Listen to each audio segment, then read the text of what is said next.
Hello, History 17B Autumn Quarter 2023. We are winding down at this point, so make sure that you have all the points that you want. The quizzes will go up through lectures that we already have. If you sign up for the playlist, you'll have access to lectures after, should you want them. I don't necessarily mean that you have to want them, but just in case, you'll be able to watch all the way up to the present. Well, no, you'll be able to watch all the way up to 2000. What do most Americans, especially white Americans, think about for the 1920s? Glamorous film stars, wild dances like the Charleston, flappers in short skirts, emancipation of women, good times. It would be an odd country indeed in which everyone looked like this, and one, I argue, in which the fetishization of women's sexuality is not always freeing. In fact, it would be a country that looks rather like this. And I know that this is not my day-to-day life. And if you are at UCD, I'm guessing that what you see on the slide is not your daily life either. Let me put those two side by side so that you can see what I'm trying to say here. Both sets of images, on the left from the 1920s, on the right from the 2020s. From left to right are a popular film star, a professional dancer demonstrating social dance technique, and a group of models and socialites at a party. Now, does that mean that these images are irrelevant? Of course not. But being relevant by influencing tastes and expectations and representing reality for most people are not the same thing. I'm going to go through a few more so that when we hit the main lecture, you will understand the slant that I am taking on flappers and the 1920s overall. A little less glamour, a little more of the masses. These are outdoor gatherings of friends. The folks on the left are wealthy trend setters, and you can see their influence on the group in the teenagers' photo. But you can also see that not all of the teenagers look equally comfortable, nor do their outfits actually look like those of the celebrities. I love the young woman with the cigarette here, not because I advocate smoking, I absolutely do not, but as someone who smoked briefly in their teens as a pretty much identical act of hanging out with friends and scandalizing the old folks, I now realize that the old folks had almost certainly done the same thing. I don't believe that my behavior represented substantive improvement in attitudes towards women, even though I wore trousers while smoking my junior high school cigarette. Flapper style is something that is pretty much synonymous with the 1920s in the US. The models on the left demonstrate styles to be purchased. They are lovely, both the styles and the women. Their smiles on the women are well practiced to be photogenic, and indeed they are. The image on the right shows working class girls. They have almost certainly made their own clothing and some of the hats, especially the one on the viewer's far right.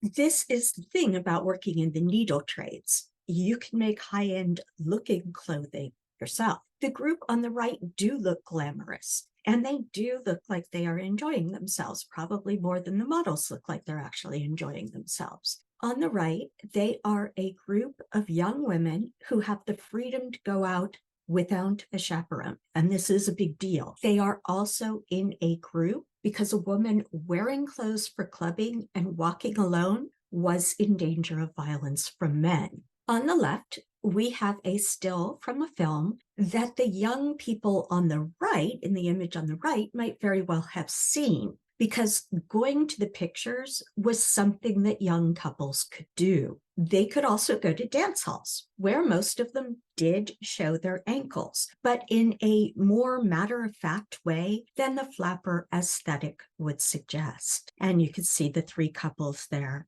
Here on the left, we have models in a swimsuit style that I would totally have pegged as 1970s had I not seen the hair and makeup as well as the photo label. On the right, we have winners of a beach beauty contest. These were held to attract young people to beaches, and even more, to the concessions selling things on the beaches. Of course, nothing says female emancipation like being judged hot or not by a group of leering men. This is just a reminder that there actually were people like men and children and families and, are you ready for this? Older women around in the 1920s. I know that I was shocked when I discovered that last one. The white middle-class voting bloc emerged from the post-World War I era with little interest in foreign involvement besides as markets. For the white, wealthy, and middle class, times were good. The economy had no insurmountable disasters. Mass production meant that there were lots of great things to buy.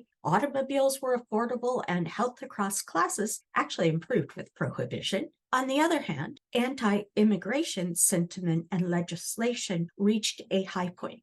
The KKK formed a new and widespread form, and unsurprisingly, women did not form a unified voting bloc. They tended to vote as their families and neighbors did, which varied from place to place and class to class, in pretty much the patterns that we've already seen developing for men. America's losses in World War I were minimal compared to Europe, and many in the white middle class to upper classes expressed concern that the U.S. would get dragged into European politics and squabbles again. Often these people wanted to keep economic and market ties, but to stay out of politics with other countries. In a global economy, there is no such thing as separating economies and politics. In the 1920 election, Republican candidate Warren G. Harding famously said, "America's present need is not heroics, but healing, not nostrums, but normalcy, not revolution, but restoration."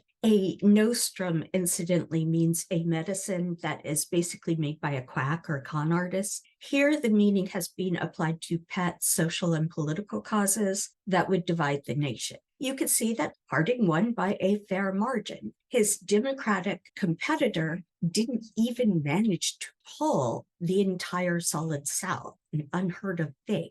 Harding was less pro-labor and more big business than Wilson had been. But he was also blessed with a ballooning economy. Most of the middle class were satisfied. Harding also put an end to the Palmer raids, eased FBI surveillance of American citizens, now eased, not ended, repealed the Sedition Act, and commuted the sentences of those who were basically political prisoners, like Eugene V. Debs. Harding was against U.S. involvement in the League of Nations, but he did make efforts to get the U.S. into World Court and arms reduction treaties with very little success. Harding died in his third year of office and was replaced by his vice president, Calvin Coolidge. A series of scandals that emerged after Harding's death cast a shadow over an administration that had accomplished very little positive, but had at least seemed wholesome while Harding was alive.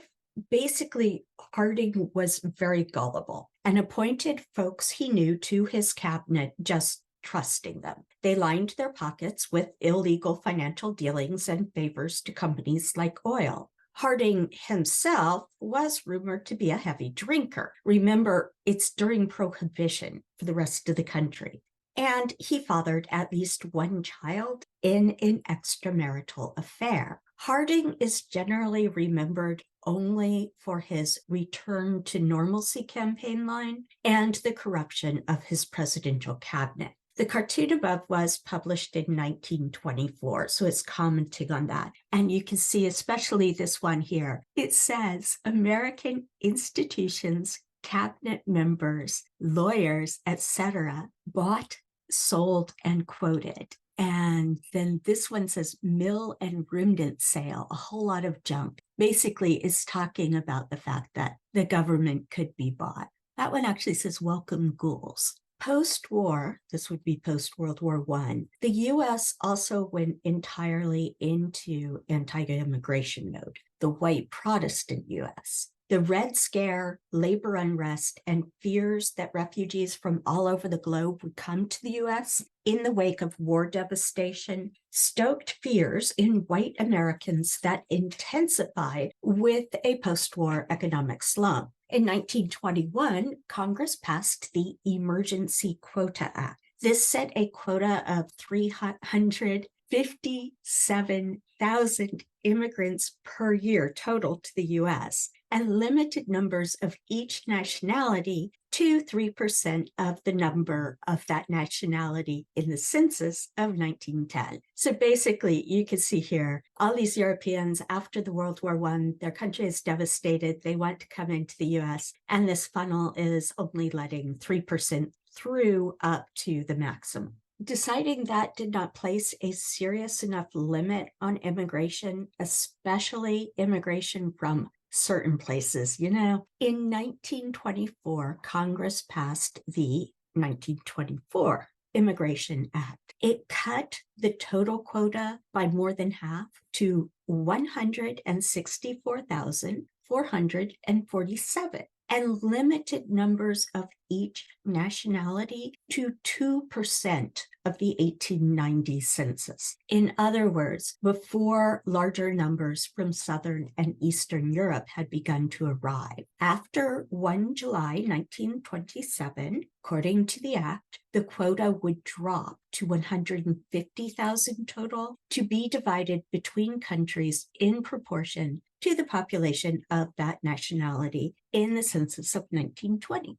Japanese immigrants were excluded entirely. You can see the effect of the national origin system here on the chart on the slide. Immigration just basically plummets in the 1920s. On the other hand, the government bureaucracy needed to track quota levels, keep waiting lists updated, decide whether to grant visas, and so on. So the federal government grew and reshuffled as immigration dropped. U.S. consular staff merged with the diplomatic corps to form the Foreign Service. One last thing before we leave immigration for the 1920s. Immigration within North America was not restricted, partly because in that era, most of it came from Canada, that's the light blue here, and they were counted as WASPs. Mexican immigration, like Canadian, was not limited in any way, and it increases ever so slightly along the 1920s here.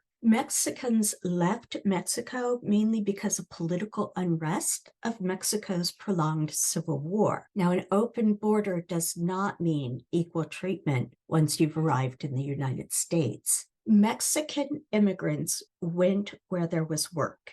This is actually a fairly recent map on the slide, but the patterns here reflect the patterns forming in the 1920s. Steel mills in Pennsylvania, meat packing houses in the Midwest, cement plants, railroad work, and sugar beet farms in Colorado, Nebraska, and Michigan. Most immigrants from Mexico continued to be where they were prior to the 1920s as seasonal agricultural laborers in the Southwest. Big irrigation projects in Texas, Arizona, and Southern California opened up some extra work, albeit completely insecure work with no benefits. And finally, Mexican immigrants filled the gaps left in the Texas cotton fields when sharecroppers moved out of the South with the Great Migration. Like Black Americans, most Mexican Americans lived in segregated neighborhoods, or in the case of agricultural laborers, in camps, often isolated camps. The thing that was roaring in the 1920s, when you hear it called the Roaring 20s, was the economy. And with that came an expansion in infrastructure, roads, electricity, manufacturing, car culture, and along with that, advertising. Part of the reason that we think of the 1920s as an era of young people, or more to the point, young white people rushing around looking stylish, is that we are often seeing advertising. And as we know, advertising reflects more in the way of desires than it does reality. The US emerged from World War I as the leading global economic power. The US had produced food, munitions, and manufactured goods to supply Europe, as well as extending loans to European countries so that they could buy American goods. The US still had an abundance of raw materials to tap into and a huge consumer market. Europe had been stripped bare by war and struggled to get their economies off the ground. As in the Gilded Age, the federal government of the US returned to a laissez-faire stance, relaxing business regulations and trust busting from the progressive era. Electrical technology made huge gains in the war, and by the 1920s, central power stations provided power to complete cities and all but the most isolated rural areas. That meant that companies could make and consumers could buy crazy things like electric washing machines, electric mixers, electric vacuum cleaners, and more. People could also buy radios and telephones. Ordinary people, not just the ultra-rich. A few things to notice about the ads that you saw on the last slide and on this one. They all have photos, but they also have a lot of text or advertising copy. People actually read advertisements, and you can see ads going from information about a product to advertising something more, excitement about technological developments, and national pride. The radio ad on the left tells you in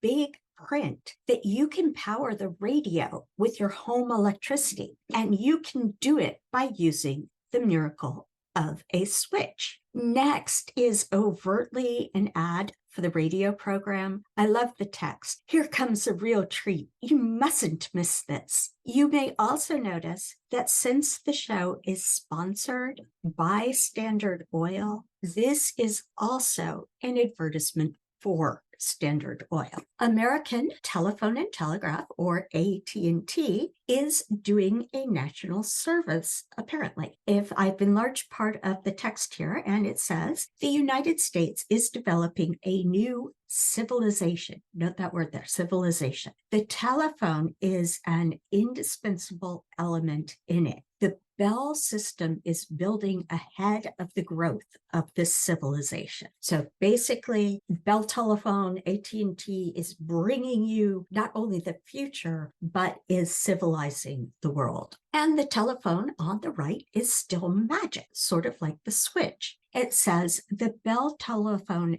is far more wonderful than Aladdin's lamp, it say, and it is a reality, unlike Aladdin's lamp. It is the dream of the ages come true. In the office, in the home, it stands as commonplace in appearance as Aladdin's lamp. The ads make grand statements, but you get the sense that the people really were amazed by the power and gadgets they had in their houses. Of course, the ultimate mass-produced item of the 1920s was the automobile. Ford led the way in mass-producing cars, but they were in no way alone on the market. The affordable automobile was so common that you could actually buy one for her too, and this ad on the right, a car for her too. Women were getting out. They were driving cars. At the same time, the gist of the ad on the left is that the car is so easy to drive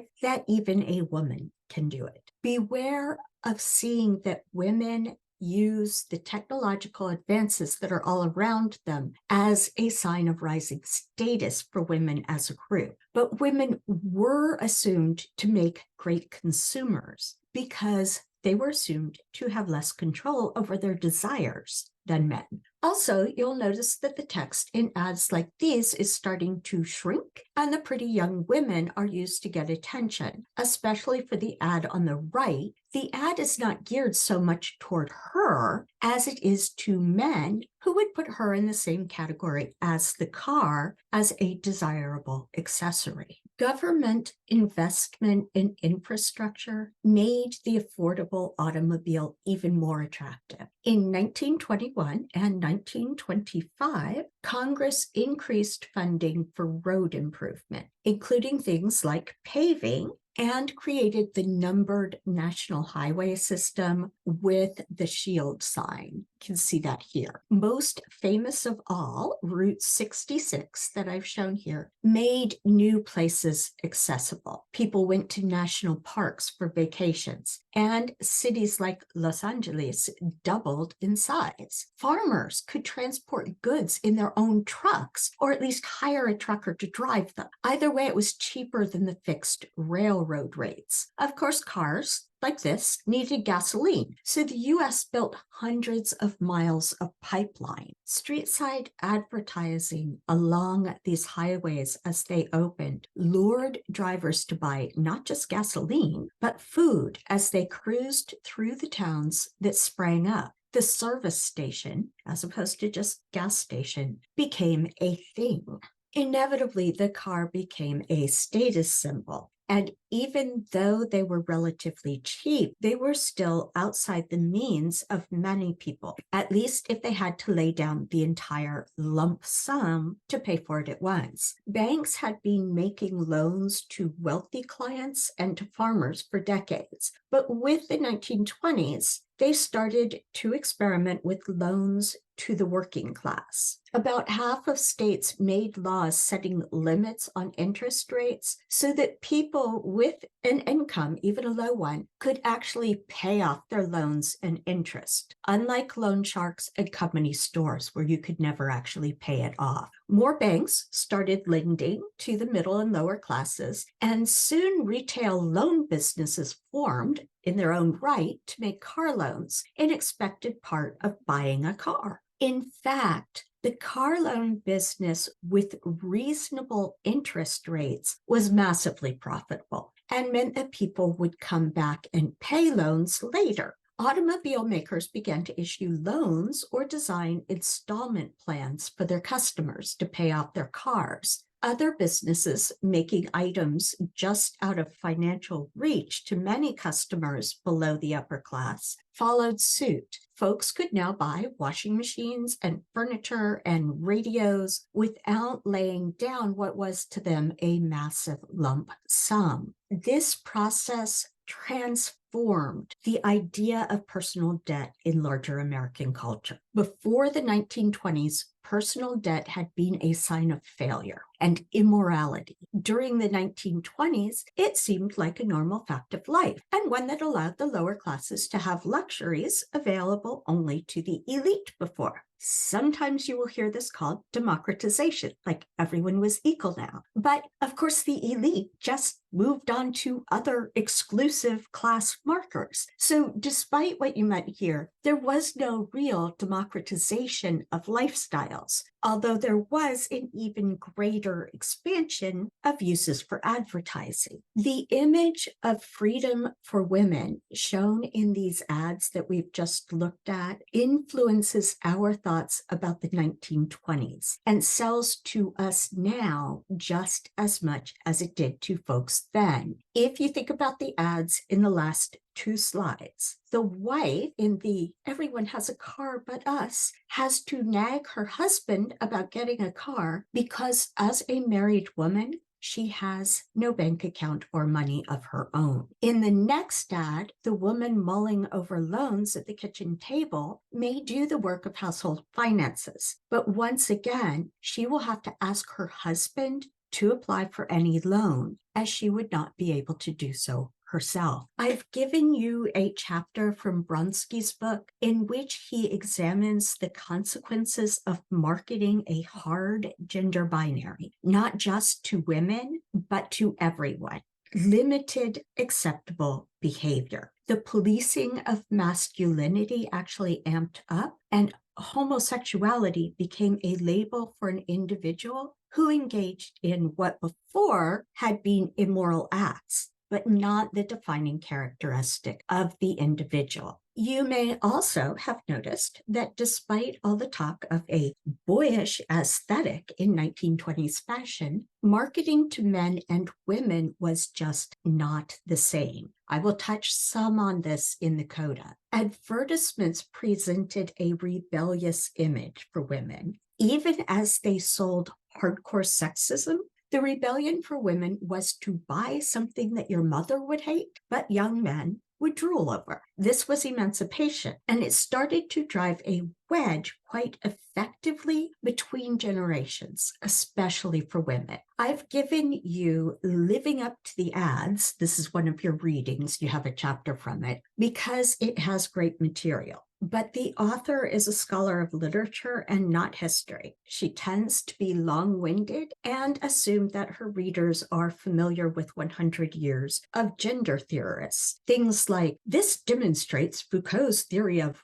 whatever. You actually don't need to know either the theorists or the theory to get the chapter. I've marked the text liberally to help you skip over the scholar jargon bits. What I want you to get from the reading is the use of shame in advertising to make people feel uncomfortable with themselves. And this wasn't something that was great for either men or women. So the images I've given you here, this may or may not be something you've been thinking about, but prior to the 1920s, women didn't shave their armpits. They had armpit hair. So this is a painting, Nude Reclining by the Sea. I have cut off and covered parts of it. It was made in 1868, and the woman in the image is considered beautiful. And she also has visible armpit hair. But then you can see in the ad on the 1920s, the woman has her arms up in a very similar way, but she has clean shaven armpits. And it says, you need not be embarrassed by your body doing what bodies do, which actually means you should be embarrassed by your body doing what bodies do, and you should make it look like it doesn't do that.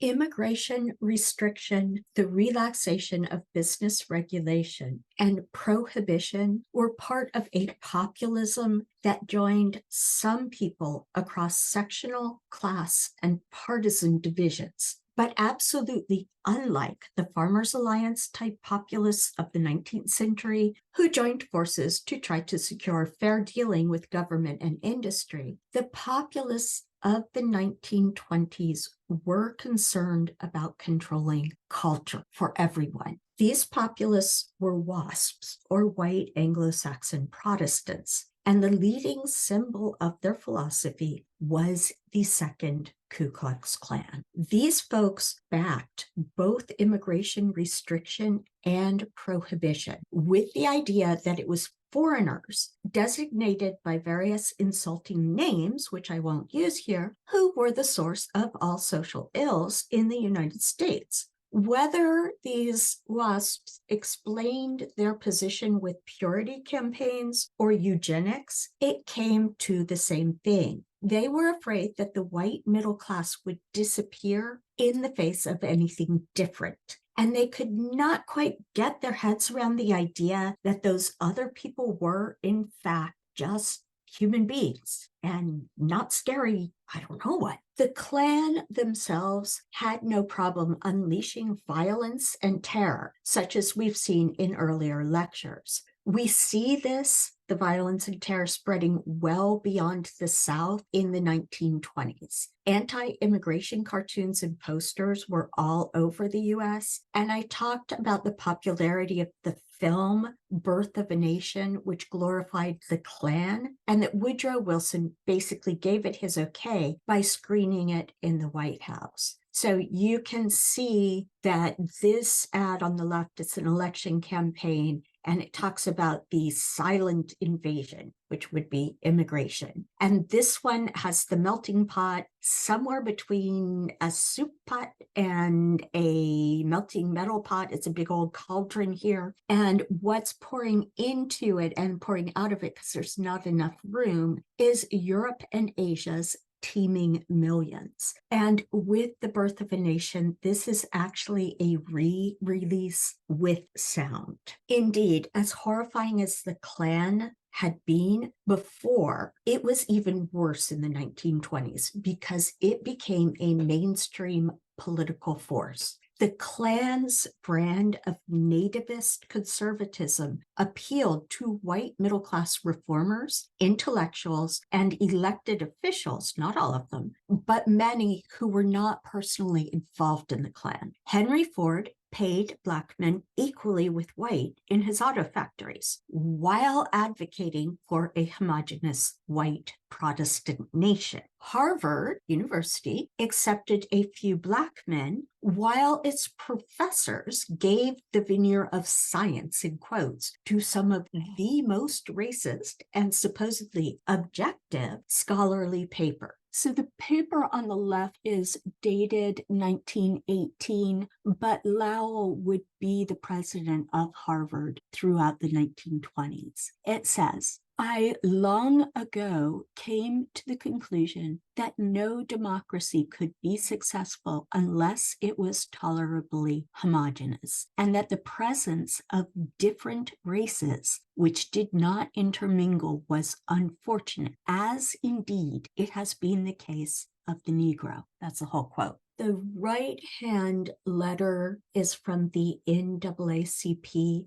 protesting a formation of a KKK group or more than one on the Harvard campus. It says, newspapers quote Harvard Crimson, that's the student magazine, as asserting Ku Klux Klan exists at Harvard. The National Association for the Advancement of Colored People, NAACP, wishes to go on record as believing that it would be better to close the university than to permit it to become a vehicle for disseminating the poison of race and religious hatred upon which the infamous Klan depends in recruiting its membership. The second Klan openly made political gains in the early 1920s, controlling state governments in Indiana, Colorado, Oregon, Oklahoma, and Alabama. The Klan waned after a murder conviction for one of its leaders and the revelation of moral lapses on the part of the Klan's political representatives. Since the Klan was also anti-everyone except white Protestants, they also alienated voters who were Catholic or of color or Jewish or anything else. Despite the Klan's best efforts, they could not stop all of these Americans from voting, although they could stop many. The chart that you see on the slide is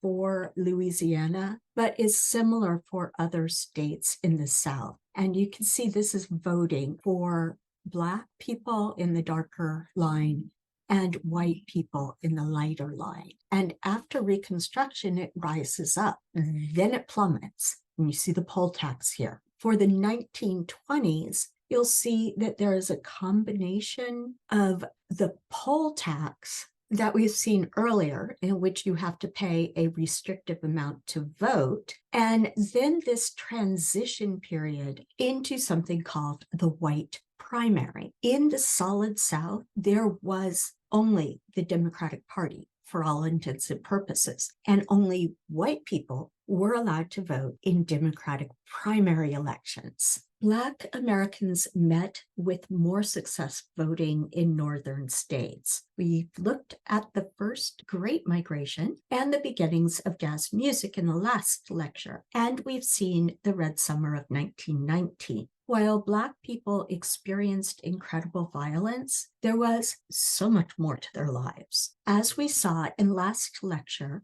they were creating revolutions in the arts and literature that would influence the entire world. This creativity blossomed in the 1920s, even in the face of de facto segregation. While this was the work of many communities of artists and scholars, the period is often given a single name for the artists' enclave in New York City, the Harlem Renaissance. If we went by most Hollywood representations of the Harlem Renaissance, we would not get much beyond the Cotton Club shown on the slide, because this was the part that many white Americans dipped their toes into on occasion. We will come back to that in the next section of this lecture. The Harlem Renaissance did not spring out of nothing, but was built on the work done by earlier Black educators, students, and intellectuals. As we have seen in an earlier lecture, dozens of African American colleges and universities, what we now call HBCUs, or historically Black colleges and universities, were founded in the years following the Civil War. And Black writers, professors, and students like W.E.B. Du Bois and James Weldon Johnson, both of whom you see on the slide, had already begun to create critical intellectual material recognized across the U.S. and beyond. While developments in the arts, especially music and dance, occurred in all cities that Black people had lived in, the name Harlem Renaissance comes from one particularly important center. Harlem in New York developed into a predominantly Black urban district during the Great Migration. New York attracted many migrants who, because of racial segregation, ended up clustered in the formerly white neighborhood of Harlem. This close proximity fostered conversations and interactions, and in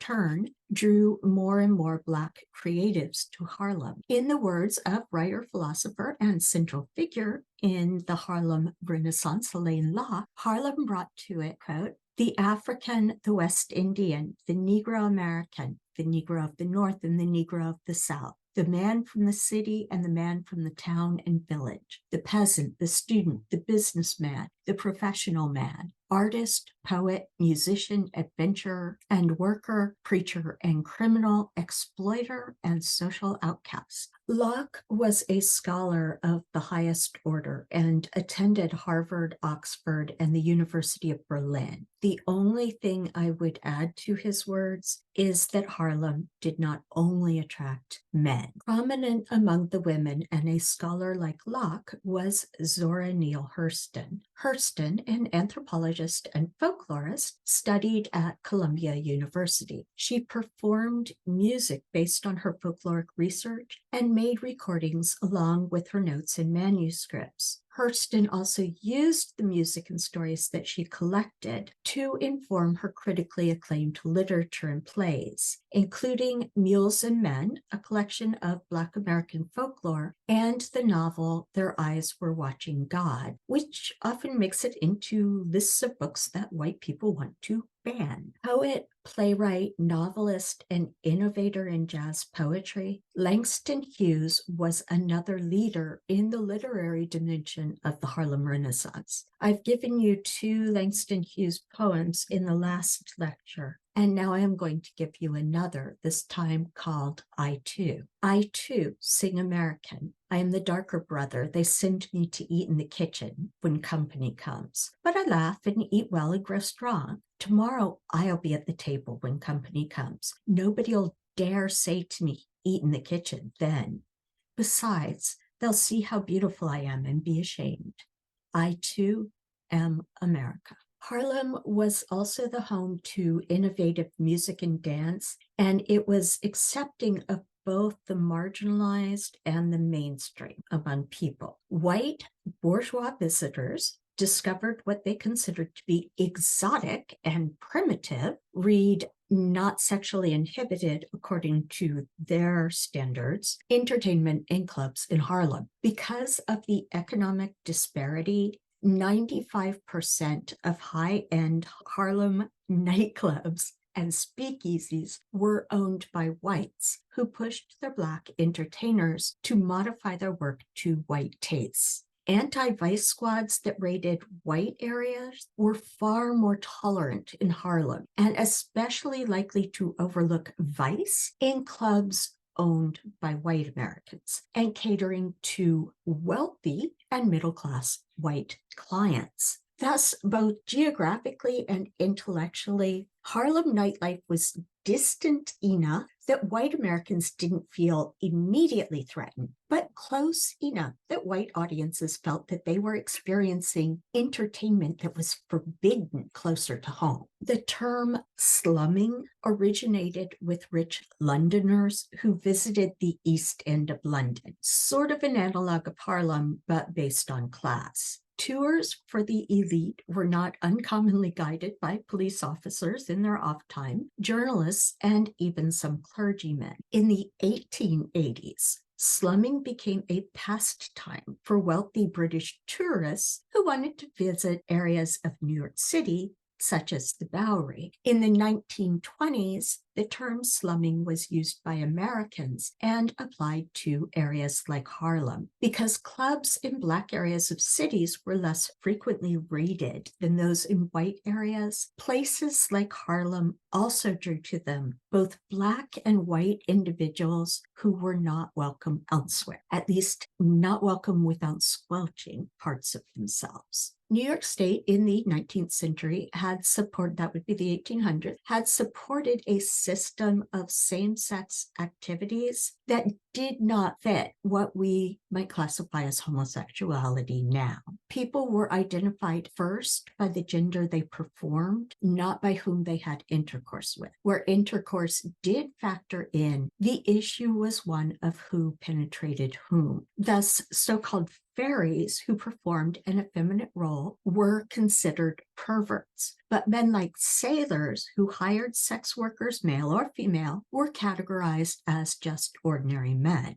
By the 1920s, this system had begun to break down in New York at large, but still held in large parts of Harlem. White men and sometimes women who did not want to be identified with the fairly new label of homosexual found that they were somewhat more welcome in the clubs of Harlem than they were in their daily professional and home lives. Although they were not at all welcome with the professional Black middle class who shared the enclave. I don't want to present this as some kind of a safe utopia. Remember that this was still the United States in the midst of Jim Crow, white rampages north and south, and labor unrest. Harlem existed because of power vectors and hatred and fear, but it also brought together brilliant and creative and just ordinary individuals who shared lives with one another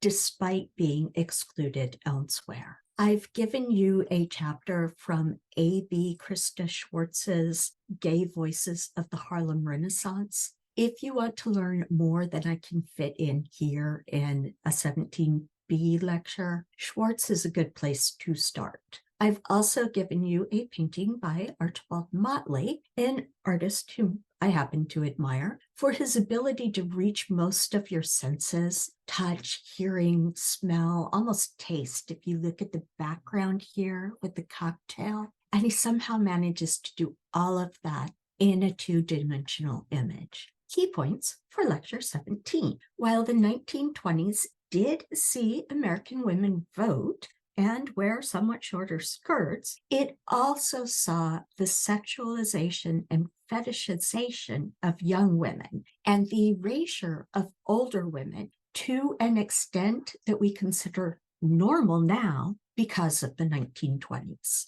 The Harding administration and the following presidency of Coolidge saw an easing up on controls of businesses, while post-World War I America saw the rise of an unprecedented consumer culture. Advertising became ubiquitous, as did the automobile. The mass production of cars resulting in lower prices, combined with the ability for ordinary people to take out safe, low-interest loans, made the car seem a necessity rather than a symbol of wealth. This pattern followed for other customer goods like washing machines and vacuum cleaners. The increase in consumption was supported by major improvements in U.S. infrastructure. For example, spreading electricity to most homes and all cities opened the door for electrical gadgets. Paved interstate highways and massive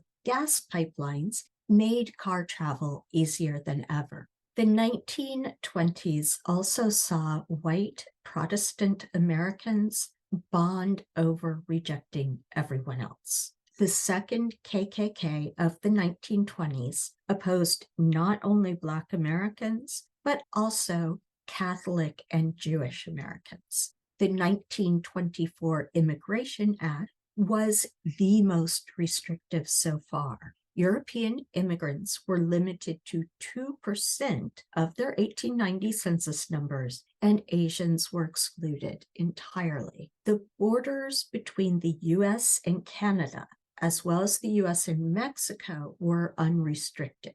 Most Canadians entering were white Protestants. Mexican immigrants were wanted for their labor, but like Black Americans, they were forced to live in segregated neighborhoods. Despite the racism of white Americans, Black American intellectuals and artists did groundbreaking work that would affect the world well beyond the US in the 1920s. The Harlem Renaissance is the prime, but in no way only, example of this. Anti-vice campaigns in white areas pushed speakeasies and nightclubs into Black neighborhoods, although whites often owned those businesses. These enclaves made somewhat less dangerous spaces for queer communities, white and Black, although generally with the resistance of middle-class Black professionals. You may have noticed a glaring contradiction in the lecture when it comes to women.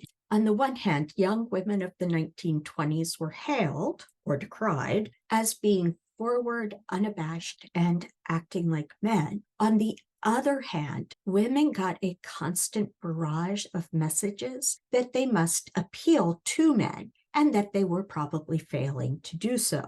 As marginalized groups and women became more visible in society at large, the pushback against them grew more intense. Some of this, like the KKK and anti-immigration laws, were violent and in your face. But the doubling down on gender difference, while ostensibly admiring the new slim, boyish figures of young women, was more subtle. It misled many women then, and it continues to do so now in our perceptions of the 1920s. Cigarette ads are a great example of this. Here in the ad that you see on the slide, her hair may be cut short, but it is quite clear that she cannot be mistaken for a man, which also means that he cannot be mistaken for a homosexual. Beauty in the 1920s meant being extremely slim.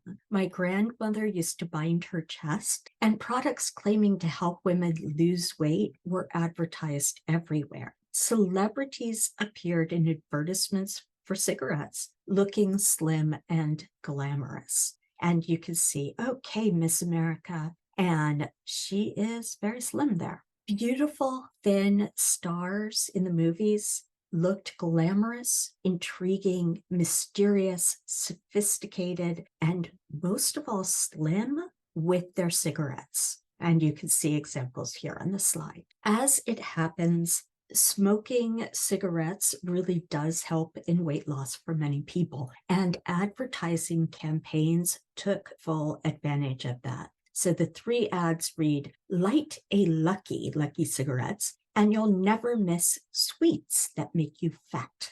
The next one says, to keep a slender figure no one can deny, reach for a Lucky instead of a sweet. And the third one says, is this you 5 years from now? Showing a woman in a bathing suit with a shadow of a much larger woman behind her. When tempted to indulge, reach for a Lucky instead.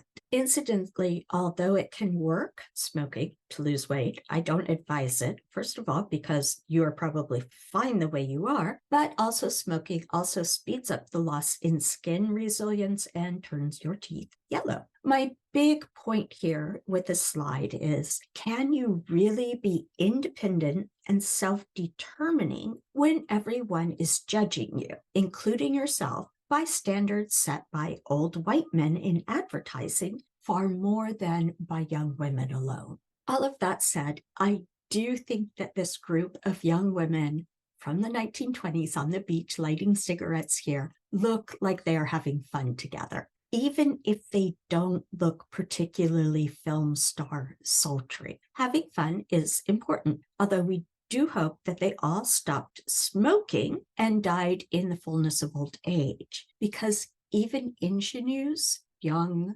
women, do not stay that way. The rest of the slides here are just pictures of the variety of people besides flappers in the 1920s. I think that these young women on this particular slide are trying to hold a pose from the Charleston, but I'm not entirely certain. That said, most of them look very happy. These are young working class women at a beach. So these are just friends, not beauty contestants, and they're just hanging out like friends do. Older women actually continued to exist, including First Lady Grace Coolidge, the woman in the left on the right-hand photo. From here, I will just let the pictures speak for themselves.